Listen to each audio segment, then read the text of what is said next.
This is a video about a car stereo, and that probably sounds like a real snooze fest. Automotive stereo head units have all been pretty much identical for decades, and usually the only way they stand out is by having the worst user interfaces known to man. So generally speaking, a video about a car stereo would put me to sleep, but I think this one will grab your attention. This is the Empeg car, and it is a Linux-based car stereo. And that's not so unusual nowadays given things like Android Auto head units, but the Empeg predates all of those, as well as many other things like the iPod and Homo erectus. It plays MP3s, but it was first sold in 1999 when most of us were still playing Flint records on stone phonographs, so it's remarkable for its age alone. But that's not all. It's also impressively well designed by the standards of the time. It's the kind of product that was such a good idea, so well implemented that despite being a very niche product to begin with, some of the people who bought these things are still using them almost 30 years later. There's a message board for the user base, and it's still active enough that when I needed a second one of these, I was actually able to find someone to sell me one on the forums. And if you go back through the history of that board, it's jam-packed with people hacking and modding these things. So not only was there aftermarket firmware, but the latest release came out last year. Very few products in the history of products have generated this level of goodwill. I mean, I've seen it, but it ain't common. So in short, the car feels like an object out of time. It was created before the concept of the MP3 player itself had really solidified, and you can definitely tell from its limitations. On the other hand, it does much better than anyone else would for years to come. And on the third and fourth hands, the things it gets right seem so obvious in hindsight that it's almost hard to be impressed by them, while it also delivers features that wouldn't appear for years, if at all. It's a very complicated subject, so I had a hard time arranging the story, but I think no part of it makes sense without a little bit of context. So let's start with the state of mobile entertainment at the turn of the millennium. This was my first car. Not literally this one, but the same model. It's an 88, like me. I guess that was just a bad year. The brakes sucked, the sunroof leaked, the AC never worked, but the audio was all right.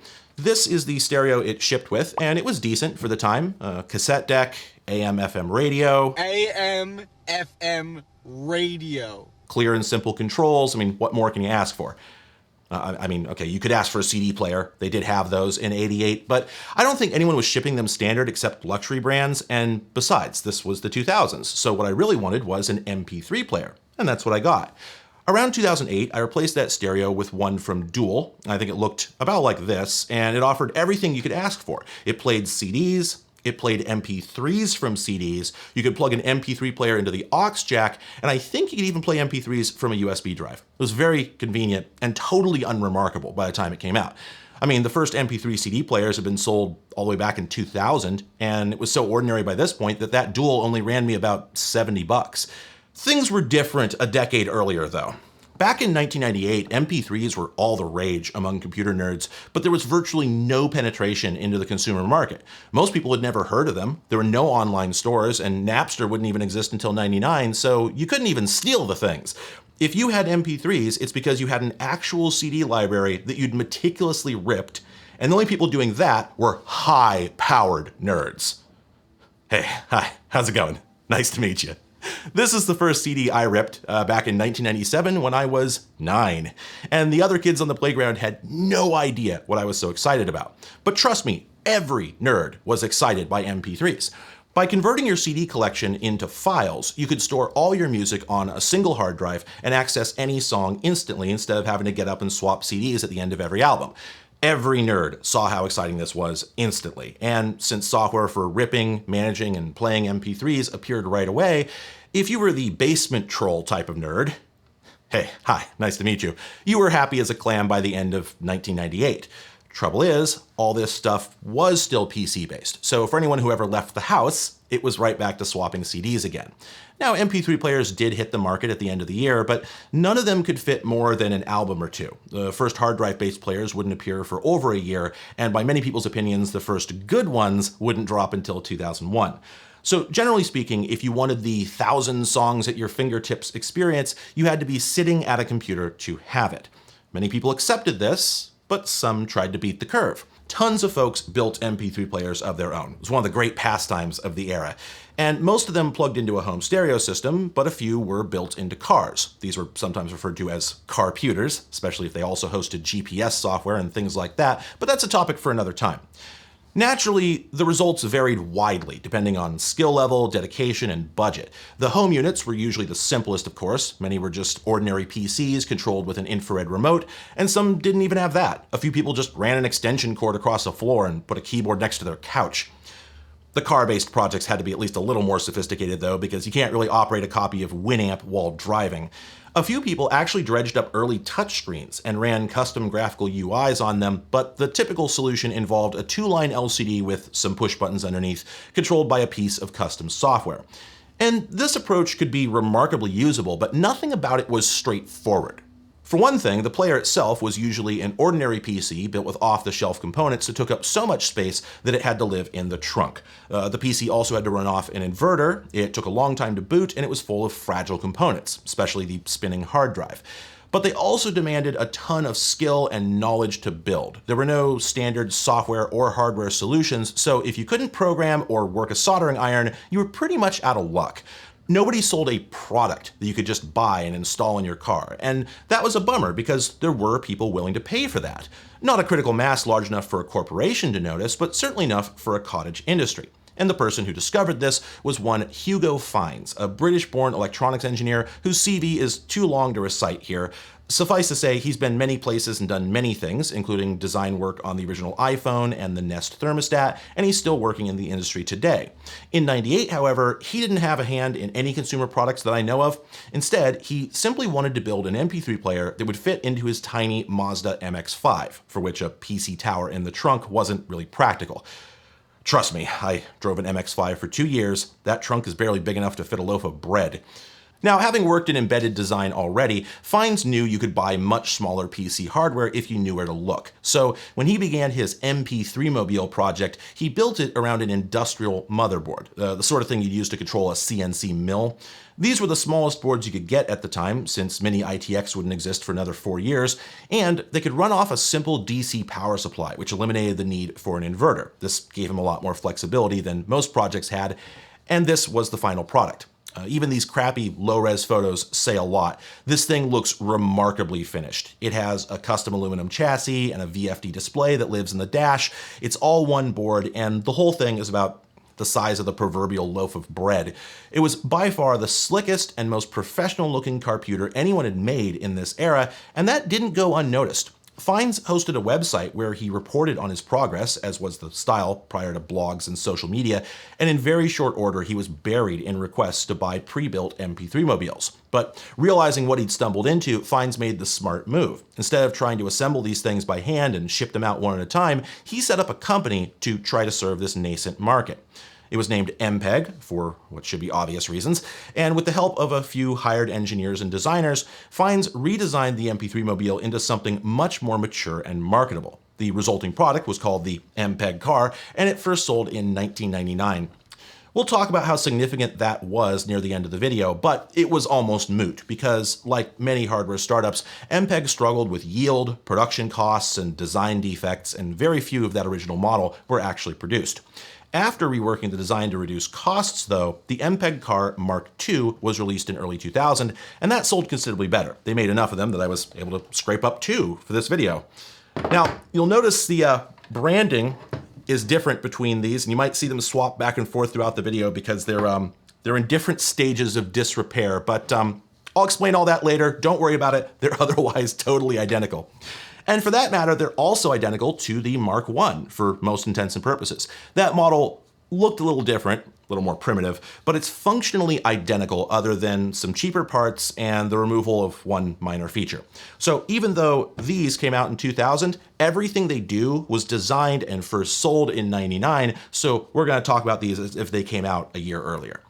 Now, I said they made a lot more of the Mark IIs, but don't get it twisted. These were not mass-produced. Less than 10,000 were ever made, and each one sold for $1,200 to $2,000, putting them well out of most consumers' reach.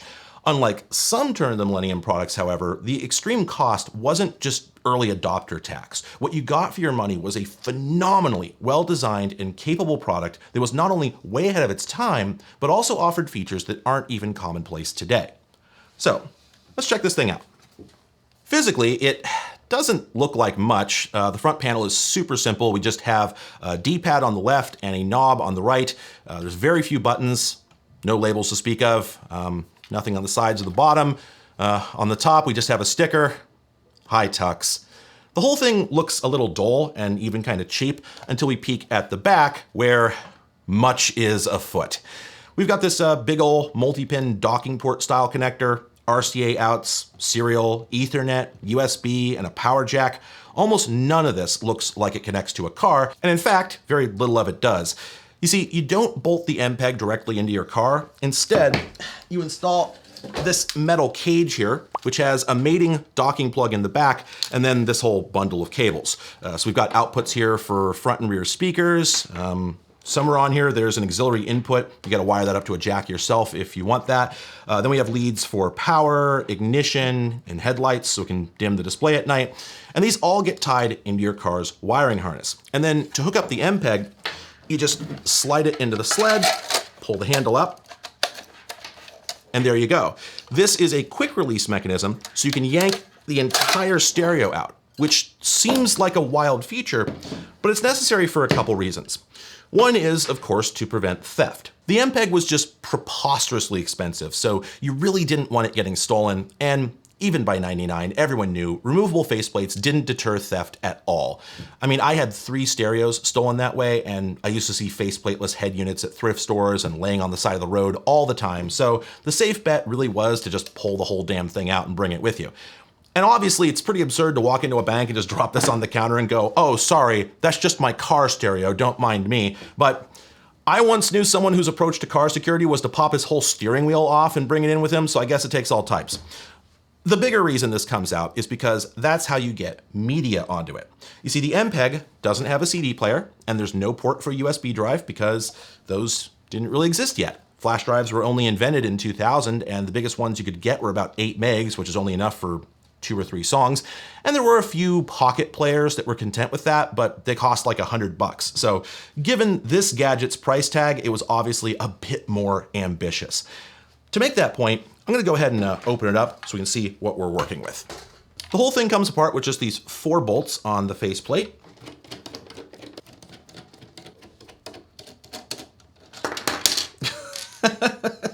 Didn't intend for that to just fall right off, but I just said the thing comes right apart. It comes right apart, whether you want it to or not.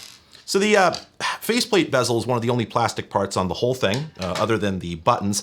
This handle here is actually cast aluminum, and the rest of the chassis is stainless steel, so not too poorly built. So we pop the buttons off here and pull the knob off, and then we remove the lens. Now this is the one part of this thing that really belies its hobbyist origins. It's just a simple piece of flat acrylic. So as you'd expect, it's incredibly reflective. Now this one is actually worse than the other. As you can see, there's sort of a coating on there that's been damaged. Apparently these things had a real problem with readability when they were new. People said they were virtually impossible to see in bright sunlight. And apparently Empeg tried to get these things made with an anti-reflective coating, but never really entirely figured it out. On the other hand, at least some of the faceplates did better because this one has kind of a matte affect, and that does cut down on reflections quite a bit compared to the original. But the thing is, I'm pretty sure the proper solution for this, the one the big manufacturers still use, is to make the lens curved. Trouble is, that means ordering a custom molded hunk of acrylic, and I think that just cost way too much. The flip side of it being so cheap, though, is that they could easily churn these out in different colors, and they did. There were blue, green, amber, and red lenses, among others. So if you put the Empeg in a BMW, for instance, you could match the aesthetics, which was a rare thing before the days of RGB LEDs. Anyway, that lens covers up a vacuum fluorescent display, which we'll talk about shortly, but next we have to remove the top cover, and that's a really fiddly process. You have to sort of push these metal tabs here up while sliding the cover forward, it never really gets easy. So give me a couple minutes. Let's see, I think this will do. Absolutely hate opening these things. There's got to be some trick to it, but oh, there we go. I think it just came loose. Oh, you got to pull the handle to get it off. It takes like 3 hands to open this thing. It's really annoying. Fortunately, you don't have to do it very often.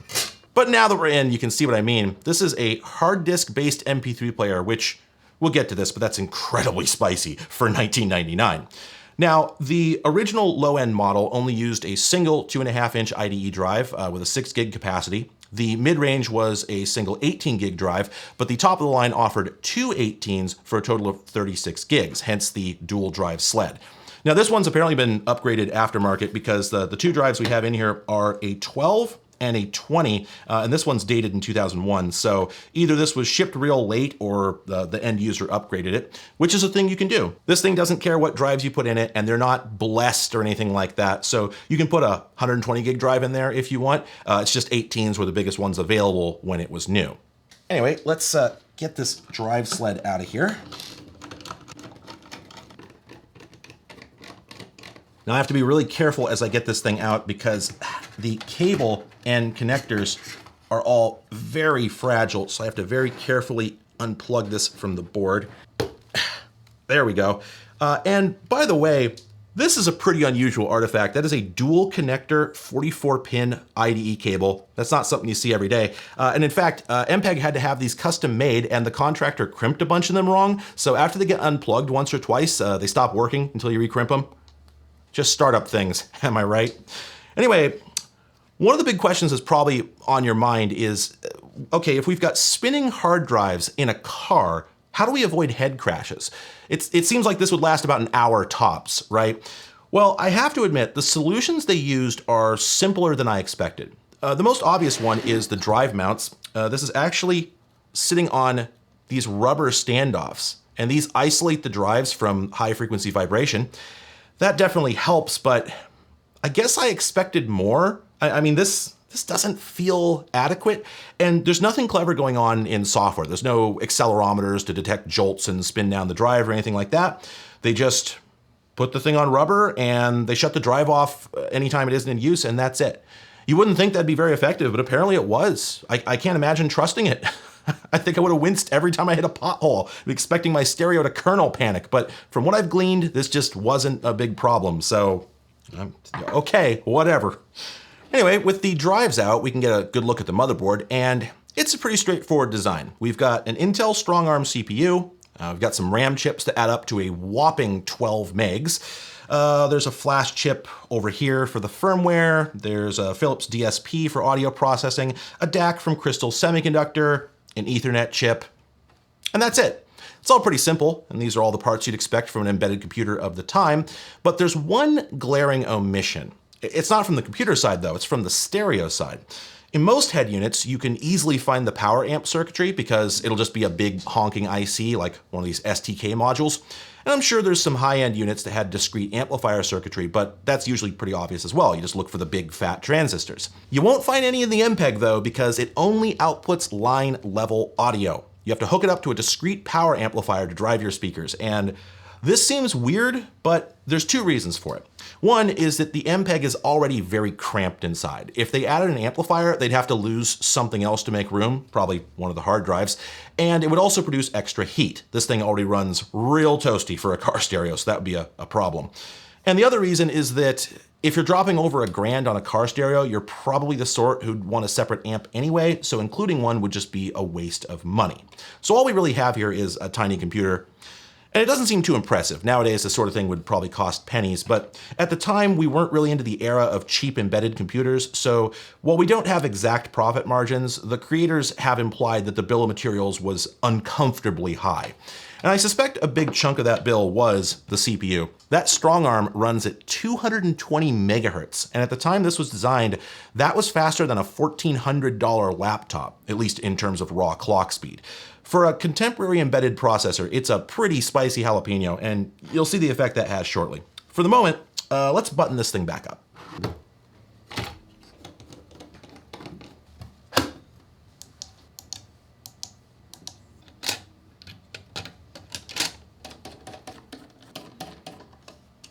So as I said, these ranged from 6 to 36 gigs, and there were no larger drives at the time, so that's as big as it went, but that's probably more than enough, right? I mean, that's between 2,000 and 12,000 songs, assuming you're encoding at 128 kilobits, which most people were back then. So even at the low end, this was enough for most folks' entire music library.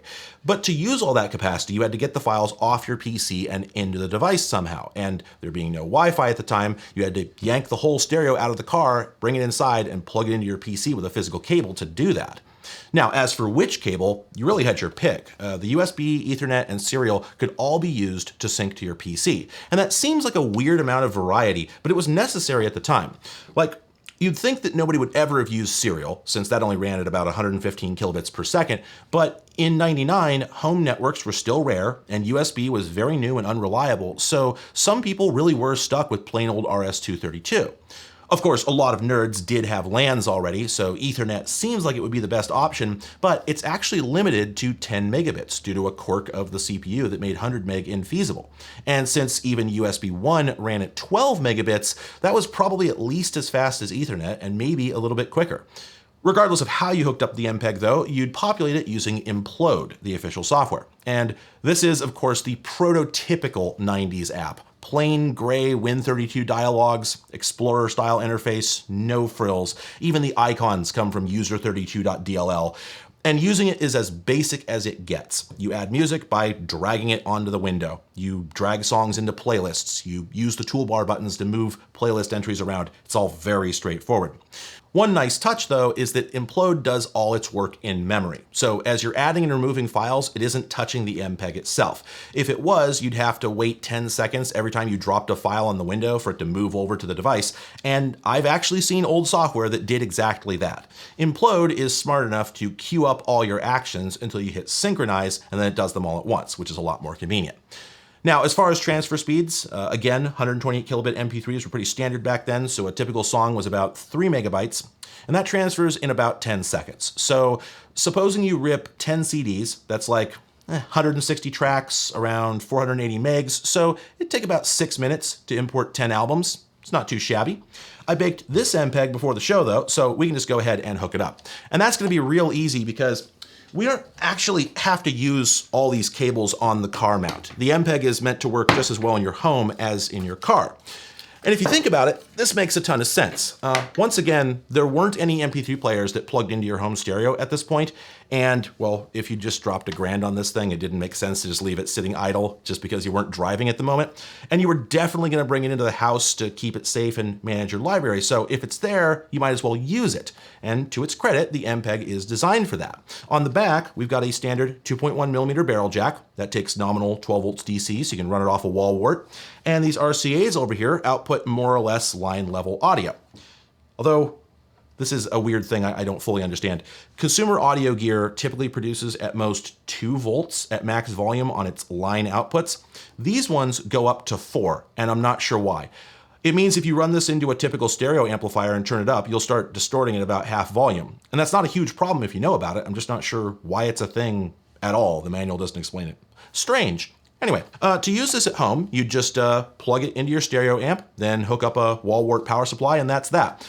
I'm gonna stick it in the sled anyway though, because the previous owner of this thing attached these steel plates to this sled for mounting in his car, and I was able to bend them into a position that holds it just exactly the way I need it for the overhead camera.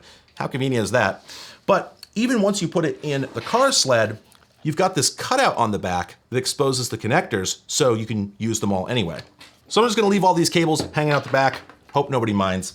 Let's go ahead and fire it up. Now, most of the operating system lives on the hard drive rather than flash, and it has to run some database checks on startup, so it does take a little while to boot, about 12, 13 seconds. And that sounds kind of ridiculous for a car stereo, but you'd spend that time getting buckled up or whatever, so who cares? See, it's actually already done. In fact, we even have a song queued up. Like most modern head units, when you power on the Empeg, it picks up from the same track and position you were playing before, and it even remembers if you had it paused, something I really wish my Toyota's stereo would do. So let's start out by just going over the basic controls. The UI is slicker than you'd expect from a Linux car stereo, but it's just as undiscoverable. None of the controls are labeled, so you just have to know what they do. By default, the knob controls the volume. and if you press it, we cycle through various sound settings, loudness, balance, fade, etc. And then we have the D-pad. The top button is play pause, and then the left and right buttons change tracks like you'd expect. And if you hold one down, it'll seek within a track. That's a pretty common feature, but believe it or not, some early players couldn't do it. And then we have the down arrow. That's the menu key, and I'm sure it won't shock you if the Empeg has lots of menus. Right away, we have playlists, playback, info, visuals, power off, about, bookmarks, settings, source, sound. And of course, every one of these has submenus. There are tons of options for customizing how this thing works, and that's because Empeg went with a very flexible interface. You see, most car stereos used fixed function LCDs, sort of like a Tiger Electronics handheld. They were limited to predetermined shapes. So at best, they'd have like a few 12-segment zones that could display rudimentary numbers and letters, but everything else was literally cut into the LCD. Empeg, however, went with a 128 by 32 pixel vacuum fluorescent screen, which can display any arbitrary image you want. And boy howdy, they take advantage of that. I'm sure you've noticed the fancy oscilloscope, and I've never seen anything like this on another car stereo. At best, they have rudimentary VU meters. This thing, however, offers a massive variety of visualizations, 73 in total, and thanks to the massively overpowered strong-arm processor, all of them run at what looks like 60 frames per second. Several of them are even real-time 3D, and while this may look like 1-bit black and white, it's actually 4-level grayscale. The engineers figured out a way to sort of pulse width modulate the display to achieve different brightness levels. So bright pixels are actually on all the time, while the dimmer ones are rapidly flickering. You can just barely see this with the naked eye, but the frequency is high enough that it isn't really bothersome. But this is all just eye candy. What's most exciting about this screen is how much raw data you can fit on it. If we head over to the info menu, these are all options for displaying metadata. So if we pick track, for instance, this gives us the track title, the artist, the album, the release year, the number of times it's been played on this device, our position in the current queue, shuffle, repeat, and our position in the song itself. Or we can pick the transient mode, which displays just one line of information, and then after a few seconds, it slides out of the way to let the visualization take over the whole screen. Line does the same thing persistently, while now and next shows us the current playing track followed by the 3 tracks following it in the current queue.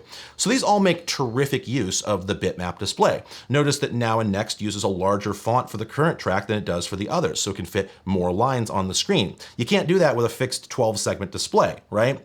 And these are all extremely practical. They let you present the song info in whatever way works best for your tastes. And I can name current media players that aren't this flexible. But the most impressive mode might be the Seek tool. If we pick this, we get a rudimentary waveform display for the current song, almost like you'd see in Audacity or something, and the blinking bar shows where we're at.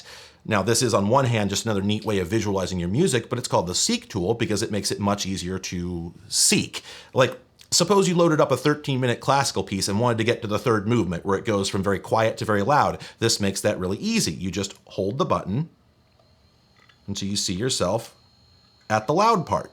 And I overshot, but you get the picture. And despite cramming in all this data, they still found space to fit in the current playback position, the length of the song, and the artist and track title. Each of these modes puts way more information on the screen than any conventional stereo, at least before they started putting desktop computer monitors on them. On a typical 2000 stereo, you were lucky if you even got a track title, and usually you had to stare at the screen for 10 seconds as it slowly scrolled across the display. The Empeg, on the other hand, displays a ton of information while remaining highly legible thanks to the VFD's extremely sharp and bright pixels.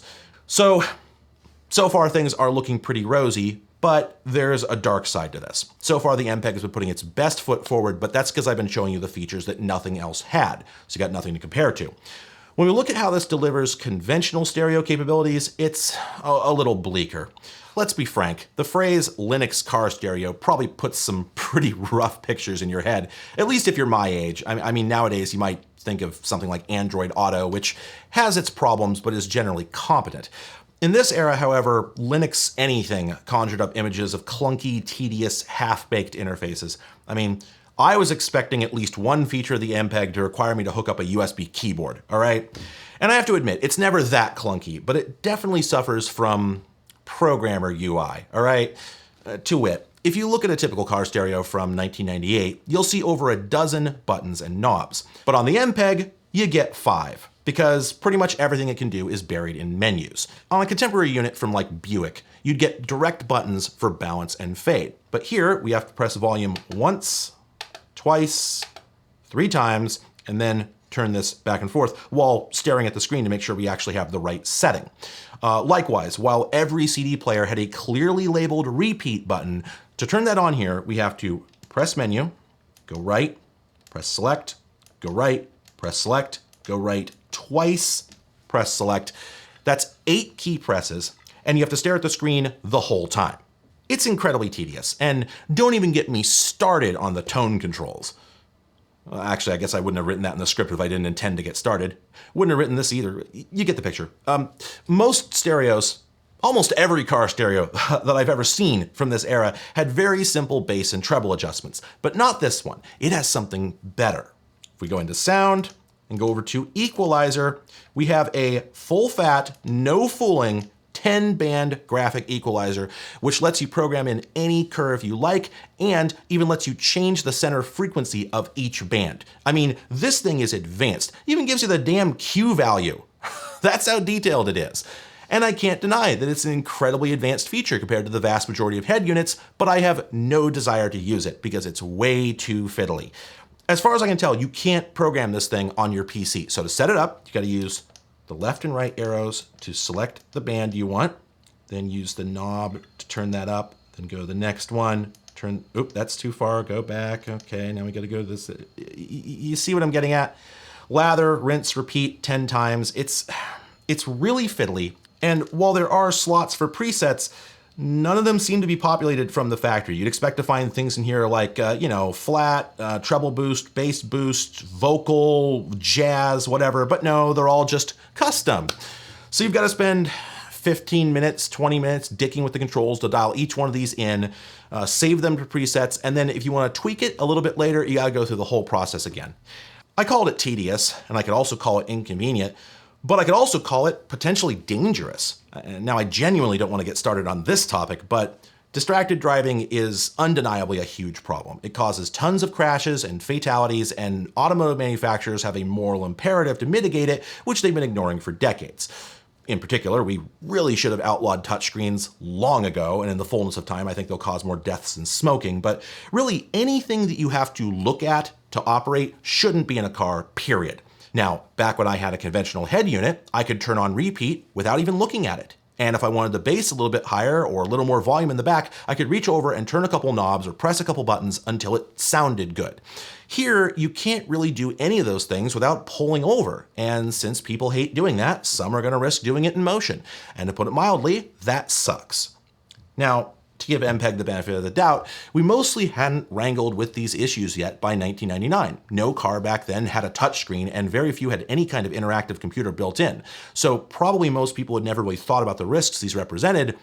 But just speaking as a consumer, this still sucks, because there was plenty of real estate on the Empeg's faceplate to add buttons for a bunch of common features, and they didn't use any of it. Frankly though, that is what you'd expect from a Linux car stereo. Linux was a software developer's utopia, and programmers love to define all their functionality in code. That way they can make changes whenever they want without being married to any immutable UI decisions. The problem is that direct access controls are good and menu diving is bad objectively, so the more things you can dedicate controls to, the better the user experience will be.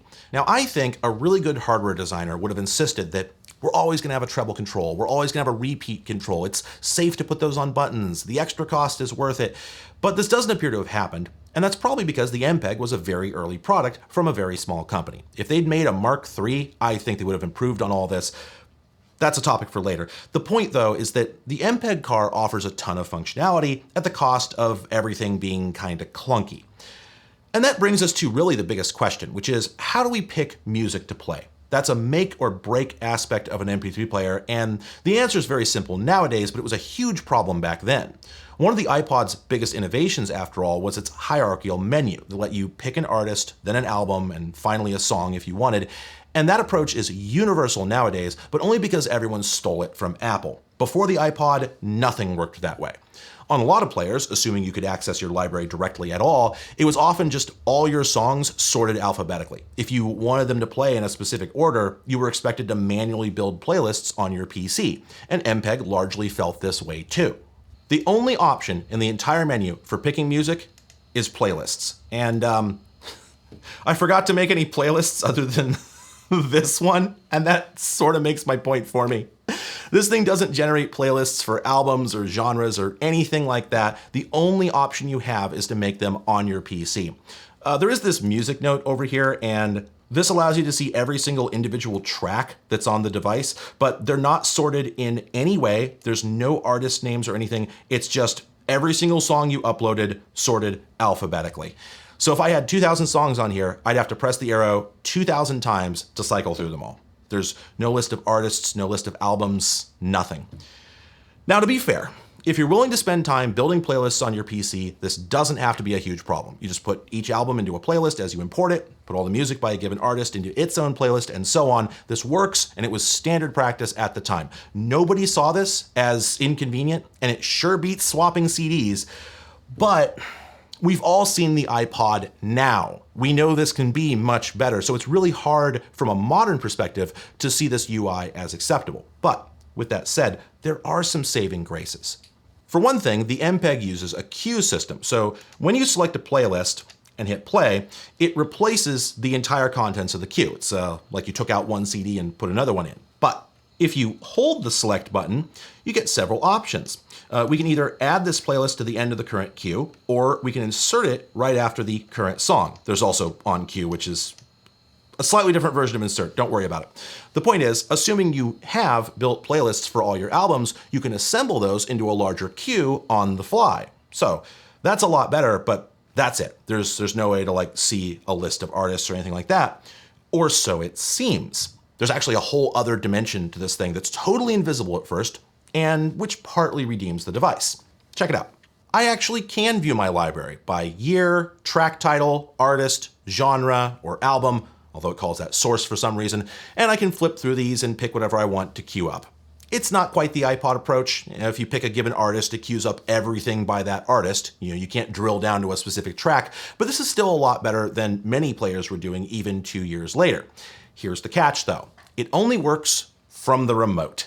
Like most car stereos, the Empeg included a remote control, and for some reason that's the only way to get to the library interface. Why you can't do it from the front panel, I don't know. And that might not be so bad if the remote was good, but it's not. I don't actually have the remote. I'll explain how I'm doing all this later, but this is what it looks like, and we've all been in this room before. It's the same horrible credit card-sized membrane unit that shipped with every car stereo since time immemorial, and they're still shipping them today. In fact, this one isn't even specific to the Empeg. Instead of having them made custom, the company somehow got a bunch of spare Kenwood remotes. So not only is it crap, it isn't even labeled correctly. You have to remember that DNPP opens the menu, that the minus button displays the track info, and Direct OK opens search. It is a truly miserable experience, and the only upside is that it might have made the Empeg a bit less of a road hazard. I mean, you probably could use the remote while driving if you were determined enough, but it sucks so much that you'd probably prefer to pull over and do it safely. Gating library access behind one of these awful little slabs seems like a terrible decision, but again, we have to remember that nobody had ever done this before. Empeg were inventing the plane as it went down the runway, so we have to give them credit for even getting this far. And for what it's worth, the remote offers something you couldn't get from the front panel. If you look closely at these digits, they all have letters printed on them, like a telephone keypad, and if we go into the artist list and then press 5, that puts in a J. Press 3 for an E. Yeah, you get the picture. We can do full text search directly from the remote, a huge feature that even the iPod wouldn't get until 2006, and it's implemented very cleverly. It uses a fuzzy search that's sort of like T9, so 5 doesn't just enter J, it's JKL, and 3 enters DEF, and so on. Now that means that our search brings up not just Jeff Rosenstock and Jeremy Blake, but also Led Zeppelin. So it's not very precise, but it still whittled the list down to 3 entries. So who really cares? The point is that the search feature makes navigating an enormous library through a very small interface a lot easier. And there's one more argument in the Empeg's favor here. While it's true that picking an artist doesn't drill down to a list of albums like you'd hope, it still handles this better than it could. You see, I've seen MP3 players from this era that would just queue up all the artists' tracks alphabetically. Obviously, that's useless. This one, however, sorts the songs by album and release year. We start out with Led Zeppelin 3, it plays the songs in the right order, and then it moves on to Led Zeppelin 2, and so on. Now, this is reverse chronological order, and I wish it wasn't, and I can't find a way to change that, but there are worse problems to have. At least it respected the album order, right? Honestly, given that they didn't have the iPod as a model, I think this is brilliantly done, and making search usable under these constraints is impressive all on its own. To be fair, a lot of average people without computer person brains probably didn't want to search their libraries at all. Most folks probably prefer to flip through their albums until something looks good. But I figure the majority of Empeg's customers were nerds, and most of them were probably happy with this approach. And at this point, you've pretty much seen the headline features, the things that make or break the device. There are 100 other aspects, but I'm not going to cover them all because they're just implementation details. We could be here all day. Before we come to any conclusions, though, I do want to take a look at some of the smaller features that probably didn't sell the thing, but still stand out to me. One of them is shuffle, of all things. It may not seem like there's much to discuss there, but you'd be surprised. See, cast your mind back to the 90s for a moment, and remember that before MP3s, you had to listen to your music on an album-by-album basis. If you wanted to hear a track from Spice World, you had to put the CD or tape in a player and advance to the song in question. Then once it was over, if you wanted to hear another artist, you had to take the disc out and put another one in. And if you wanted to just jumble all your music together, that was generally impossible. I mean, you could make a mixtape, but that's a multi-hour process. Or you could buy a multi-disc CD changer, since some of those could store 100 discs or more and could shuffle between CDs. But, well, if you did that on a per-track basis, you'd get a 10-second pause between each song as it puts one disc away and gets another one out. So it wasn't ideal, and it certainly wouldn't fit in your car, let alone your pocket. Now, MP3s play from random access media, like hard drives and flash, so it's trivial to shuffle an entire library together. Winamp, Music Match, iTunes, they could all throw your whole collection into a pile and just draw from it at random. Or they could shuffle based on genre, or you could pre-build a playlist of songs that fit together tonally, then shuffle within that, and so on. Now, I've never been one to listen to music that way, but lots of people do, and they were over the moon when this became possible. Now, of course, the Empeg can do it too, but it goes a little further than Winamp did. If we go into the shuffle menu here, we have multiple options for how to shuffle. So we've got the basic random order, but we can also have it prefer songs we don't play very often, or prefer songs that we haven't played recently. We can have it shuffle within a year, or we can have it prefer songs that have been recently added to our library. So there's lots of options for the shuffle order, and if you combine that with the player's ability to crossfade between songs, which wasn't a common thing in car stereos or MP3 players at the time, you end up with an incredibly rich way to listen to your EDM collection or whatever that you really couldn't get anywhere else.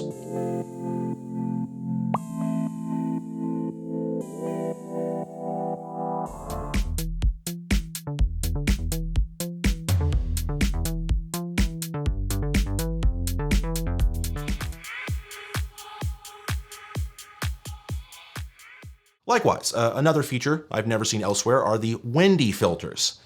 Yes, they're officially called that. Yes, I was very confused at first. In fact, when I was initially setting this thing up, I was using J-Implode, which is a fan-made port of Implode that adds a bunch of features, and that thing is full of very weird options. For instance, if you ask to edit the device's config file, it says, "Is it worth it? Have you thought about the consequences? Are you sure?" I had thought about the consequences, so I clicked yes on this terrifying dialogue, but I keep wondering, there's yes, no, and cancel buttons. What if I'd clicked no? Would that have proceeded anyway, just with the understanding that I wasn't sure? I hate thinking about it. Anyway, after that, I right-clicked on a song, and I was presented with options for cut, copy, paste, and deep paste, whatever that is. Further down, I was offered the choice to create a soup playlist. There's even a soup editor. There's more soup! What do you mean there's more soup? There's just more soup! None of this stuff makes any sense. And when I went to the help menu, there were options, but they're all grayed out, as if the program is saying, oh, help is out there, but you aren't getting any. This is clearly an eldritch application, cursed by a witch, so when I saw the Wendy tab, I assumed it was just another part of the spell, but it turns out the original Implode had this too. You see, one of the developers had a girlfriend named Wendy, and she hated some of his music, so he wanted a way to quickly filter out all the songs that bugged her, hence Wendy filters. You can make as many tags as you like, assign them to songs, and then by selecting them from the menu on the player, none of those songs will come up in playlists, shuffle, or even direct search. To the best of my knowledge, this feature doesn't exist in anything else, past or present. I admit I haven't been looking for it, I could have missed it, but I'm pretty sure this is one of a kind. Moving along, another thing that I think was unique to the Empeg was its ability to function as a network-controlled audio player. Now, that's distinct from a network audio player. I've brought those up in videos before. These were devices that appeared around 2001 that plugged into your stereo system, then into your network, and could stream MP3s directly from your PC. They had no storage of their own, but since you could control them remotely, it was sort of like having AirPlay a few years early. Now, the Empeg can't do that, which is a bummer and also kind of weird. It really seems like it should be capable, and it seems like it would have been a big selling point. But what you can do is plug the Empeg into your home stereo, hook it up to your network, and then use the Implode software to ask it to play music. You just click on a song or playlist on your PC, you hit the button, and the Empeg starts playing it from its hard drive. And you know, I said it's a bummer that it can't stream straight from your PC, but is that really that big a problem? Given the enormous capacity of the thing, you could probably fit your whole library on here. So anytime you get new music, just, keep it synced and you don't have a problem. And if you have a newly ripped disk that's not on the thing yet, just drop the files on the software, hit sync, and 2 minutes later, you're ready to go. So if your stereo and your PC were anywhere near each other, or if you owned a laptop with Wi-Fi, this was an invaluable addition to your hi-fi system. And even if you didn't, the IR remote that it came with still worked, so you could just keep that next to the couch and control the Empeg that way.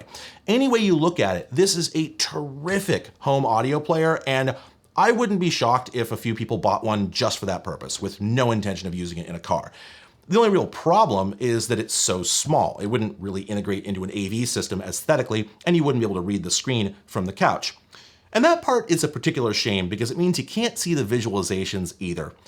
Like, I blew past this earlier just because I hate getting bogged down in the most obvious, flashiest features of a thing, but we can't not talk more about the visualizations. They're incredible. Consider this. At the time this device hit the market, the current version of Winamp offered a predecessor to the well-known milk drop plugin called Geis. It was an algorithmic visualizer that I used constantly. It blew my mind while trying to blow up my CPU. Now, I loved Geis, but had I seen what the Empeg offered, my brain would have leapt out of my skull. The catalog of visualizers is so extensive that it would take me a full hour to show them all to you. I'll probably stick a video up on my side channel eventually, but here's a few of my faves. Some are completely absurd, like the one that generates random dancing stick figures. I have no idea what parameters govern their appearance, and it doesn't really seem to visualize the music in any obvious way, but it's extremely charming. I also like the spinning 3D tiled floor. You wouldn't think they've been able to make that work with such a wide aspect ratio display, but it comes off pretty well. There's also a whole bunch of kaleidoscopes, rotating, zooming textures, and a whole raft of oscilloscope-style effects. But my favorites, though, are the simple VU meters, both in bar chart and fake analog form, because these are things you can actually enjoy in an automotive setting. They aren't tremendously distracting, and in a dark car at night, the pulse would add a lot to the kind of music you listen to in a dark car at night. But what I really like about all of these is that they run at what looks like 60 FPS. I mean, maybe it's more like 40, I don't know for sure. The dithering with the VFD makes it kind of hard to tell, but in any case, they're incredibly smooth and very responsive, which I couldn't really say for Geis or Milk Drop. Like, they were cool, but they never had the liveliness and punch that this thing does. And while it seems like a strange thing to focus on for a car stereo, all I can say is that if I'd had a car at the time, it definitely would have helped sell me on the thing. And the same goes for all the rest of this stuff. I mean, none of it's part of the minimum viable product, right? But it's all cool as hell if you're the right kind of nerd, which I am. And all this is before you add the custom firmware, because of course that existed. While the Empeg's player software wasn't open source, naturally the Linux kernel and Empeg's modifications all were. And a fan named Mark Lord was able to leverage this to create a mod called Hijack, which offered a number of quality of life improvements, plus extensions that made other mods easier. Now, Hijack was extremely popular, to the point that both my units came with it installed and I didn't bother removing it. I mean, obviously we want to see what the original experience was like, right? But here's the thing, I think Hijack's uptake was 100%. If you were the kind of person to buy one of these, you were the kind to mod it. So this is the contemporary experience. The other thing, though, is it makes virtually no changes to the UI or features. Almost everything Hijack does is behind the scenes. It offers volume leveling, a high temperature warning, control remapping, support for third-party IR remotes, so it's all housekeeping and maintenance features, which are all nice improvements, but the reason I wanted it installed is actually for its network features. See, while the Empeg has Ethernet, out of the box, it doesn't do very much. It can only talk to the Implode software. You couldn't Telnet or SSH or FTP or anything. Not that there would have been much point if you could. Now, if you installed the freely available developer firmware, that enabled a serial console, and that would give you access to the whole OS and file system, but even then, there just wasn't a lot to do. The bulk of the operating system lives on the hard disk, so Empeg had the space to include any software they wanted, but they chose to ship nothing more than an incredibly tiny hand-rolled copy of Linux. It was made so early that BusyBox didn't even exist yet, so it's just a handful of ordinary GPL apps trimmed down to the absolute bare minimum. And there are ways to get around this and upload your own tools, but there's not much point unless you know how to cross-compile ARM software. Now, Hijack improved on this situation by adding FTP and web servers. The FTP is mostly just for getting other mods onto the device, but the web server, that's really neat. It lets you view and select playlists or individual songs to play. You can download or even stream those files directly from the device, and it offers a remote control and a semi-live view of the Empeg screen. So again, if you had a laptop or an early tablet computer, this was a great way to operate the Empeg from your sofa. But it got a lot better in time. You see, the thing I wanted all this for was the Android app. Because of course there's an Android app for a device from 1999. It looks like this, and it's very old. I mean, well, Android itself is considerably newer than these devices in general, but I think this was last updated back in the 2010s, so it won't run on modern Android, but it works fine on version 8, so I had to dig up a 10-year-old phone to use it. It was worth it though, because this app perfectly simulates the original remote control. And since I don't have the original, nor do I want to buy or use one, that was really handy. But even better, instead of IR signals, this sends IP packets, so you don't need line of sight. And it even mirrors the display, so you can see what you're doing even if the device isn't in the same room. It's just a massive improvement over the original remote. And I could probably go on like this and dig up even more hacks and mods, but you get the idea. Clearly, the Empeg community really puts the fanatic in fan base, but that's a reflection of the Empeg and what it represented.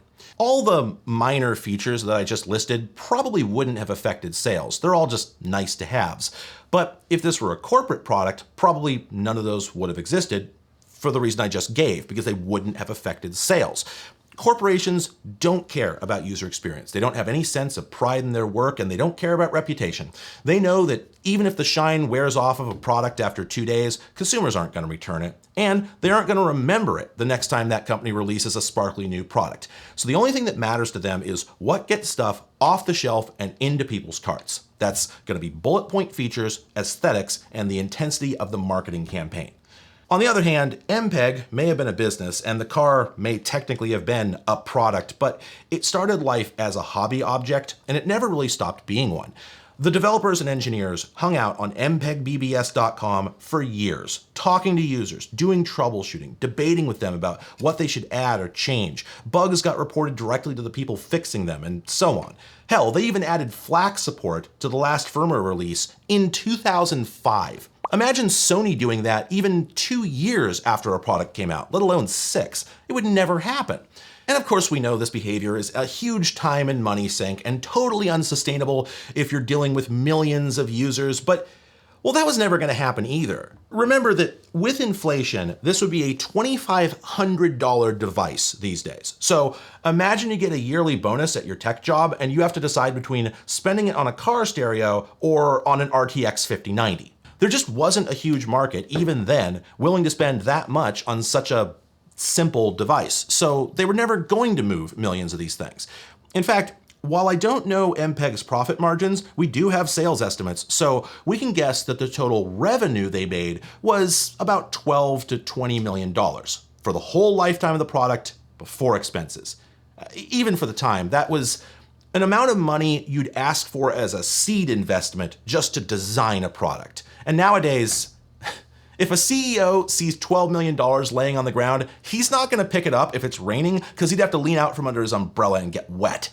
So Empeg was the quintessential 90s gadget startup. Their product was certainly cool and novel and notable. I mean, it got covered in a bunch of magazines and it even managed a spot on Tech TV.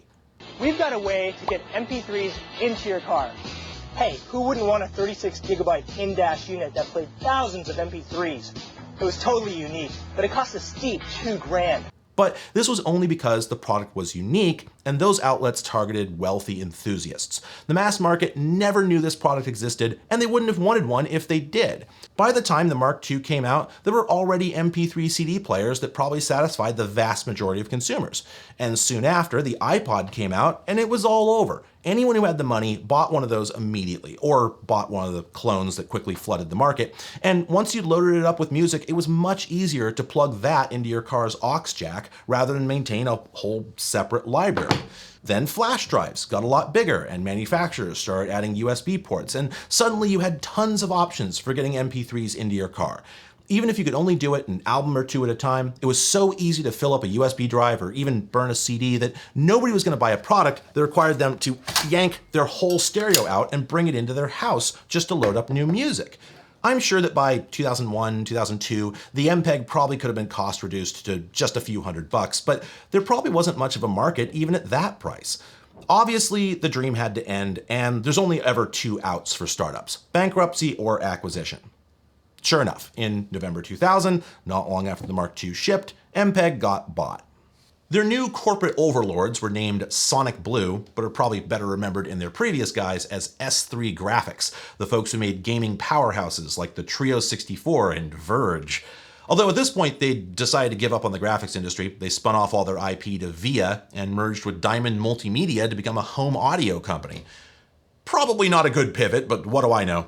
Now, Diamond had made the first mass-market MP3 player, that Rio PMP 300, so it made sense with that still being a pretty hot brand to rename the Empeg car to the Rio car.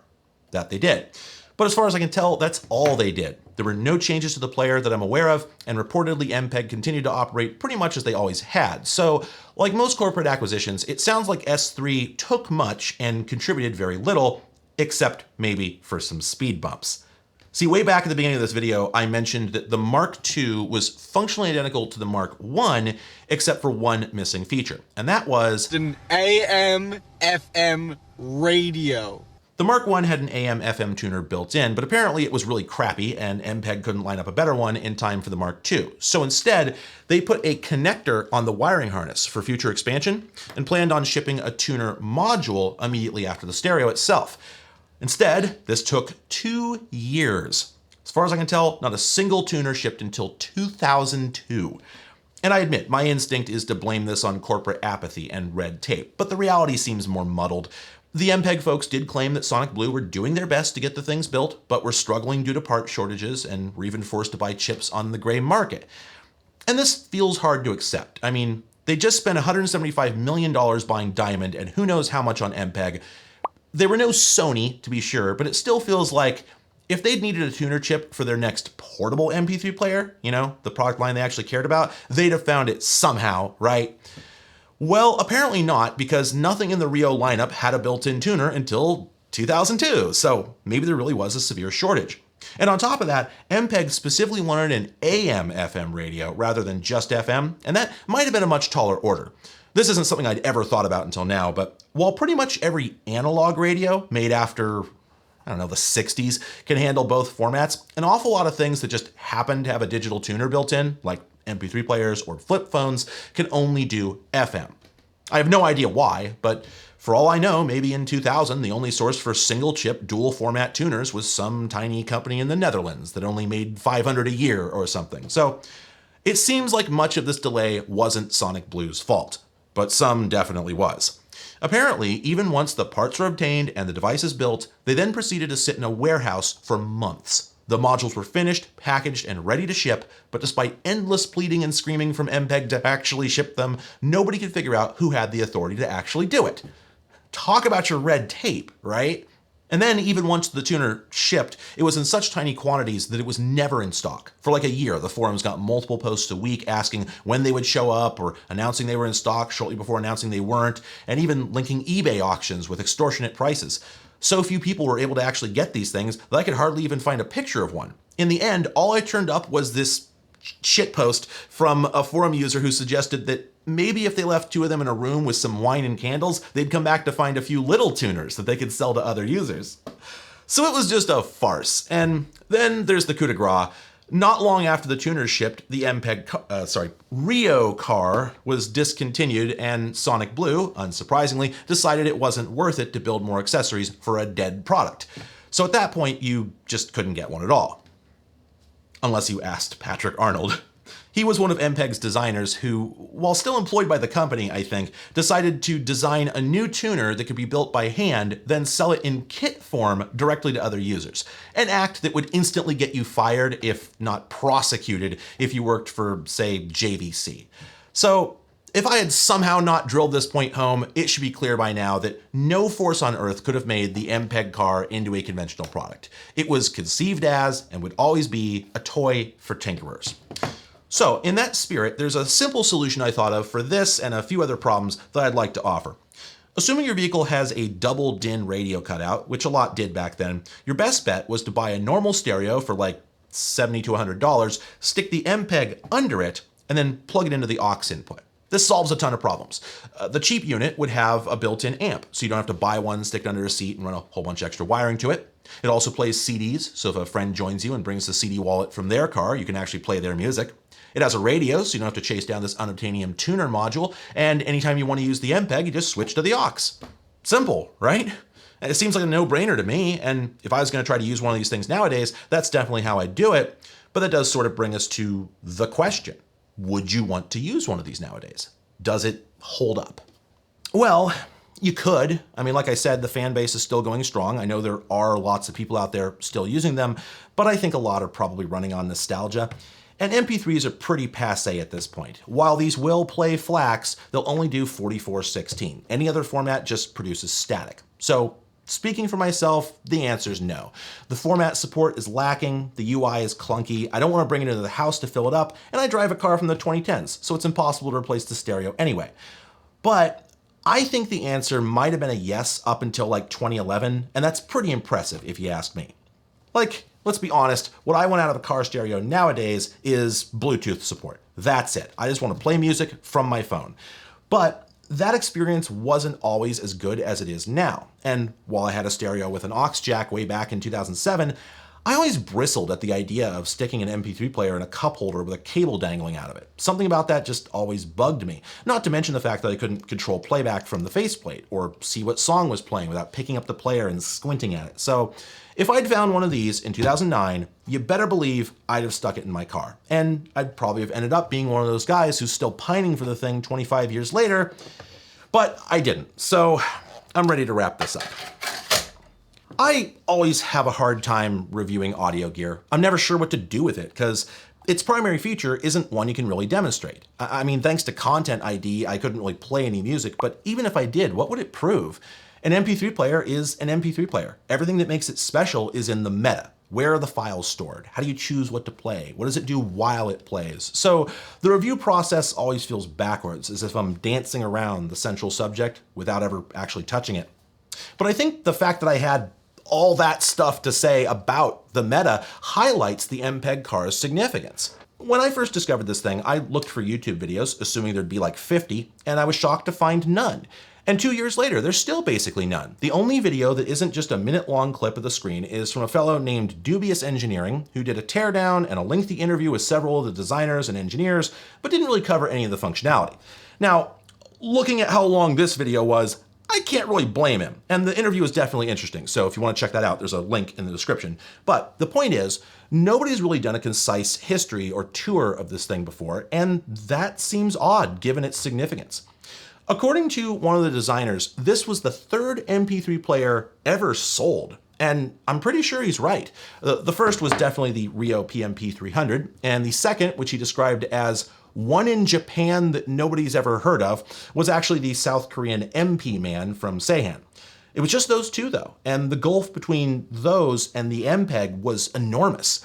They each held a couple discs worth of music, and they showed you which track number was playing, but that was it. Next to the Empeg car, they look like they're from another decade, and this didn't change for quite a while.